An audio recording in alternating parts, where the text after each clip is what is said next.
I like training. I like to train. But it's a little bit different when you're training and you're getting W's.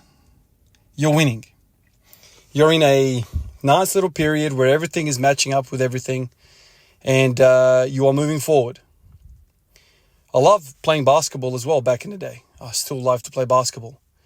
But it's nice when you're not getting blown out by 50. You still enjoy the game. You're still playing. You love the whole schemes and everything, but it hits different when you're getting a W, right? When you're getting a 5-win streak, 10-week streak, it feels a little bit different, right? And that's the same thing that I'm feeling right now. I'm going through all of this work, damn huge amounts of volume with the low bar squats.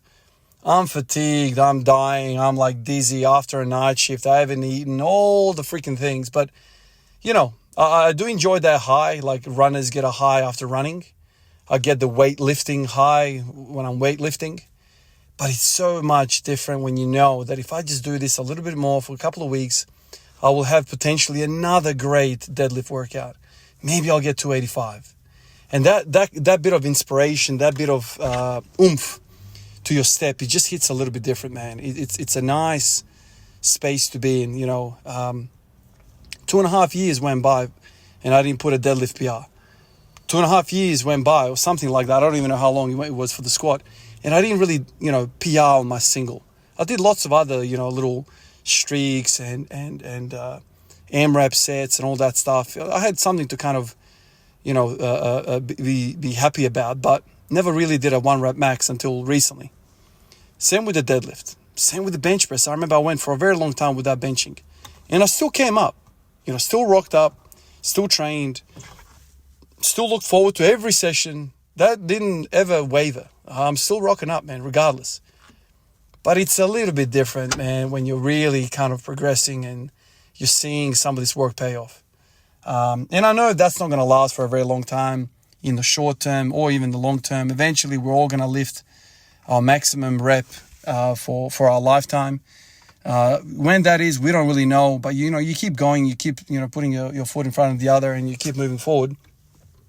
And then, after that kind of, after you reach the summit, after you reach the pinnacle of your training career, you don't stop. Like, you still train, but, you don't have that hope of hitting a 1 up from last time.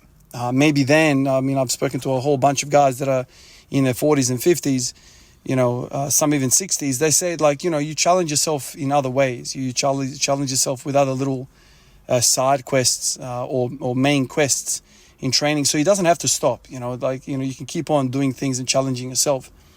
But we're kidding ourselves if we say that we're going to be hitting 1-rep maxes at 70. That's going to stop, and it has to stop. It has to, because if it never stopped, our PRs wouldn't feel special at 30s or our 40s. So the reason why life is special is because it's finite. We're not going to be here forever. That's why it's special. So now that I'm in this little period, I'm like, wow, man, this might go down as the best period of my life of deadlifting. It just might go down like that. And that's pretty cool to be in this moment, living it up, really enjoying what's happening. I sometimes have these moments where I think I'm like, damn, man, I'm blessed, man. This is amazing. And even on days like this where I rock up and I really don't have any fuel to train, like I'm basically working off the liver glucose that my liver has stored and maybe some of the adipose tissue around my body. I'm just going on those fumes. But still, when that crosses my mind, I'm like, man, I'm in a really good period right now, man. And I don't really know what's going to happen tomorrow, but I have a bit of a template right now that it's working out for me. And I had recent success. I just keep pushing and see what happens. And that kind of gives you a bit of a pop to your step. It gives you that hope that you're going to win. You're part of a championship team, Your team is going really, really well. You got an MVP in your team.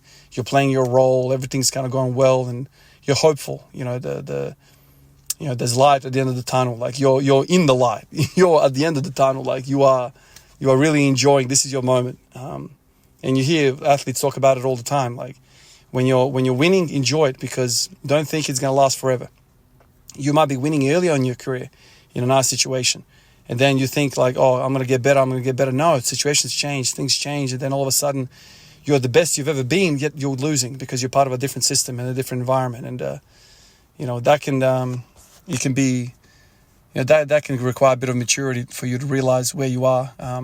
And no matter what, man, like if you're deadlifting 280, 290, 300, 350, whatever, like there's always an element of us not being happy with where we are. There's always that next step forward. And really that's what drives humanity.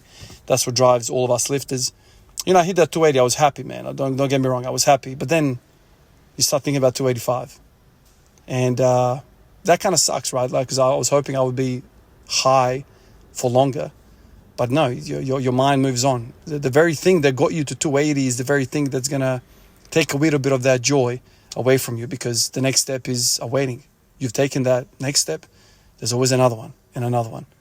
And so in a way, the rich people, let's say, if you want to talk about rich, they're never truly happy, because even if they're billionaires, because the game is what they're about, not the results of the game. We're here for the game. And that's kind of how it goes. It's the way the cookie crumbles, as they say. Appreciate you guys. I'll catch you in the next one. Peace out.